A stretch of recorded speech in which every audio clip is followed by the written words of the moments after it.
25 साल का आरव अपने सपनों का पीछा करने के लिए छोटे शहर से बड़े शहर आया था।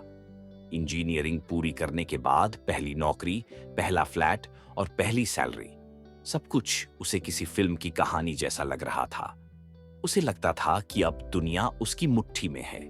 हर महीने की सैलरी आते ही नए कपड़े, नए गैजेट्स और दोस्तों के साथ पार्टी करना ही उसकी प्राथमिकता थी। वह मानता था कि जिंदगी का असली मजा आजादी और स्टाइल में है।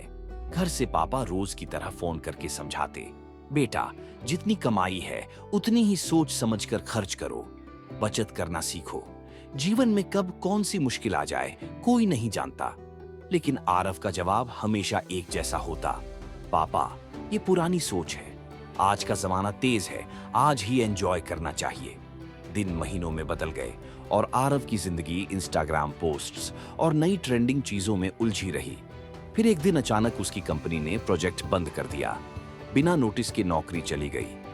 बैंक अकाउंट में सिर्फ कुछ हजार रुपए थे, लेकिन क्रेडिट कार्ड के बिल और किराए का पहाड़ उसके सामने खड़ा था। उस रात कमरे में फैली बेकार की चीजों और खाली फूड पैकेट्स के बीच बैठा उसने पापा की बातों को याद किया।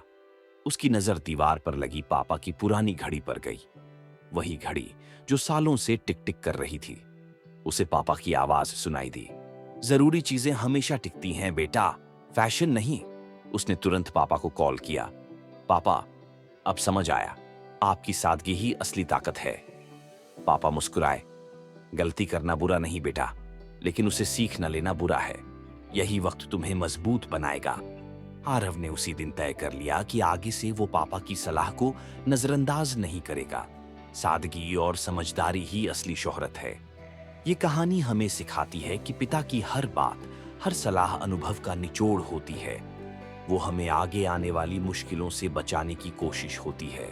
अगर पापा की बातें कभी पुरानी लगें, तो एक बार रुक कर सोचें, वो पेड़ हैं जिनकी छांव तब याद आती है जब धूप चुभने लगती है।